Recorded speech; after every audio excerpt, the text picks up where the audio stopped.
Hey everybody, welcome back to my channel. It's Constance the Reader. And today we're going to be doing 10 before the end. The 10 things that I want to read before the year is over. Now, it was really hard to whittle this down because I'm a mood reader. I do feel confident that I will read these, but this list could have been longer. That's the problem.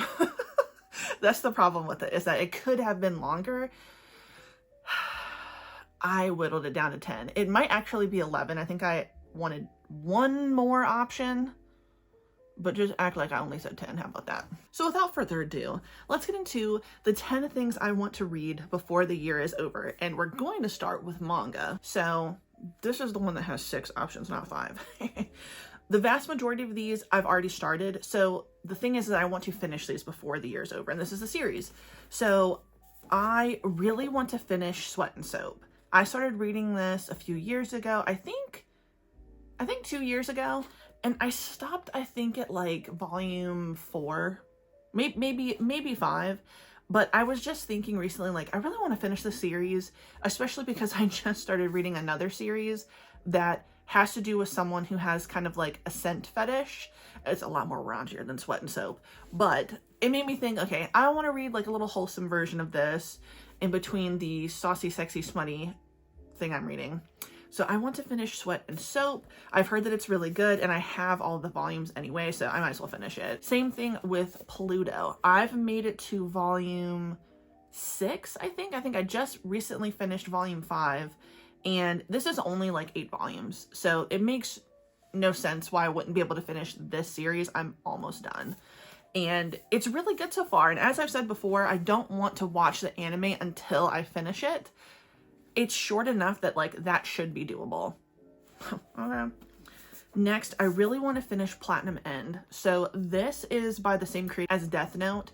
And I've read up to volume 3 and I really like it. It's a completed series. So that's why I feel like there's a good chance that I could finish this realistically and I would enjoy myself. I have an entire month. You know, today is only the November 30th, so I could realistically finish this if I put my mind to it. But I also want to start Dead Man Wonderland, so this is also a completed series. I watched this anime and I really did like Dead Man Wonderland, but anyone who's watched the anime knows that it's just left on a cliffhanger. They just stopped making more episodes, but the manga still exists, so that's why I really want to read this. I think it makes sense for me to get into that. Next, I need to finish this box set. This One Piece box set, I need to finish it. So this is the 3rd box set, I think. So volumes 47 through 70. I am really taking my sweet time getting through Fishman Island arc. That's my problem. So that's on me, but I really do want to finish this box set at least by the end of the year. It makes sense. I don't even have that many more volumes to go. Once I finish with Fishman Island, let's see what else I have. I have the New World arc. So after Fishman, it's New World, and that's only 5 volumes, and I only have like 3 more volumes to read in the Fishman Island arc. So I need to get on it, that's for sure, because I really do want to finish this series. I know that it's not finished, but I want to finish what I own because it just makes sense. And last, so this is the one that I was like, okay, I'm making my way slowly through the final box set of Bleach, okay? This is the 3rd box set. This is what people are seeing right now, like the 1,000-Year War that is an anime. And I'm like, I really want to finish this really bad because I've liked Bleach so far. But I did a little bit of research too and read up that the mangaka, a lot of people were disappointed with the manga because the mangaka rushed. But in reality, he was suffering from a lot of like physical pain, mental pain. He was extremely drained, which happens often with manga artists in Japan. And it got rushed because he just couldn't handle the pain anymore. And whoever helped serialize the series, I don't know if you would call them the publishers there, was like, okay, we'll wrap it up.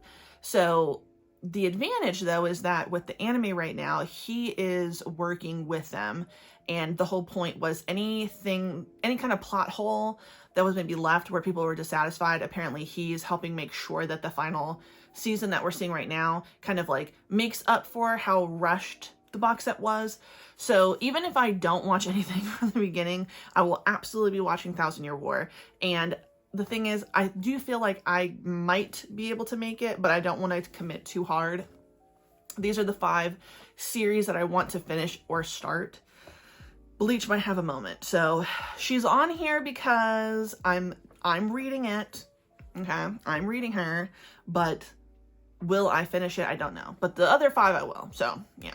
So now let's get into the regular book. Okay, and this was 5, and this was hard. Okay, this was actually the one that was the hardest to whittle down to 5 options because I have so many books sitting beside me where I usually read, which is in my living room. But I think that it is really appropriate for me to read They Called Me Lioness, A Palestinian Girl's Fight for Freedom by Ahed Tamimi and Dina Takruri. I apologize if I pronounced her last name wrong. So not only is it appropriate for what's going on in the world today, obviously, but Ahed was just a part of the hostage release that Israel was going to give during all of this. So she has been released. She was taken captive in November of this year, like a month or so after what happened on the 7th, and she is finally released. I would really like to read this. I think that it's worth a read. It's also really not long, so I don't think that I should have any issue reading this in a month. It is just over 250 pages, and I think that I will really enjoy this book. It would be good to learn a little bit more about a young Palestinian activist. So some other ones. So I've had this book for a while. Bones to the Wind, All Hunters Are Hunted by Tatiana Obey. This is a duology, and it's the Forging of Age duology, book 1. I do have the second book, but you know, this cover is gorgeous. And I keep looking over at it and I'm like, I really do want to read this book. And I really would like to read more duologies, period, because I like duologies. So I feel like I should get to this finally this year. Plus the second book is just as pretty. It is a bit longer, but I don't care. It's a duology, so it should be fine. I should be able to get through this. Next, another duology is One Dark Widow by Rachel Gillig.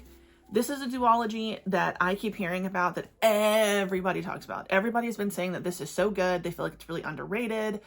They don't understand why people don't talk about this enough. So I really want to give this a go. It's a very interesting cover. And just the fact that it's a duology, like I said, I really prefer a duology, especially for fantasy, because sometimes it can feel like the second book in the series is filler. I was just talking to an employee at Books A Million about this today when I bought more books, that now I'm not going to read Iron Flame, but she is reading Iron Flame, and I was just chatting with her about it, and she was saying like she definitely prefers Fourth Wing to the second book, which I keep hearing from a lot of people online. Again, if you don't agree, that's totally fine. Just a conversation we had. But I said, like, it definitely seems like what I've been hearing is that the second book, for a series that's going to be like 5 books or so, was like really more so filler. She's like, yeah, that's what I felt like. So I'm not a fan of the filler second book, especially for a series that's supposed to be so long. So when it comes to duologies, I'm like, okay, we're gonna get it done quickly. So I'm excited to read that. For a trilogy though, I'm going to be reading Fireborn by Rosaria Munda. Now I'm not going to say that I'm going to get to all 3 of these books this year by the end of the year. Again, only have a month, but there's a good chance. You never know. I might be really into this book. I might be really into this series, because the next 2 books, I think the second book is either the same length as this first book, maybe a little bit shorter, maybe a little bit longer, but it doesn't seem that crazy. And then the last one is not as big. So I've heard good things about Fireborn. I think that I will like it. So I want to get into it. Why not? And finally, I really want to read The Hurricane Wars by Thea Guanzon. Sorry if I mispronounced that. I keep hearing everybody talk about this book. I really want to read it. It's a very beautiful cover. The other covers I've seen too are just fucking pretty. They're just so gorgeous. And yeah, I've got a lot of very pretty books that I'd like to read. So yeah, that's it. Really short video for you guys. It's just the 10 books that I want to read before the end of the year. Obviously, I'm going to read more than these. let's hope I'll get to them all. 10 is really not that much considering how much I read. I mean, I just did a wrap-up video that was like over 20 things that I read. I'm probably going to see the same thing by the end of today. But yeah, I am really excited. These are the 10 things I'm hoping to read. Wish me luck. Let me know down in the comments what books you want to read before the end of the year. I would love to know any of them that I mentioned that you also want to read or in the middle of reading or that you loved. Please tell me in the comments. I would love to know. So yeah, thank you so much for watching. If you like the video, please like the video. If you like it, subscribe, hit the notification bell. Follow me on other social media. It's in the description box down below. Thank you so much for watching. Have a good day. Goodbye.